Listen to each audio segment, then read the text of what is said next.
Hello everyone, my name is Doug Soto and I'm a multimedia designer and 3D artist. In this course you will learn how to create a character using ZBrush and to animate it using Cinema 4D.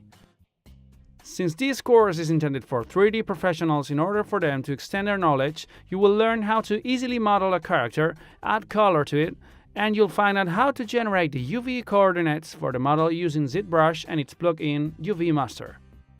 Once we've finished and painted the model, you'll learn how to optimize it and export it as an OBJ for Cinema 4D.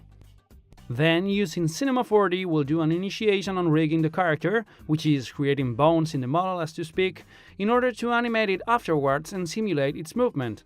Finally, after exporting the animation as an image sequence, we'll use After Effects to edit the video and set up the scene. For this course, you will need ZBrush, Cinema 4D, and additionally, but not required, After Effects and a graphics tablet. So without further ado, let's start!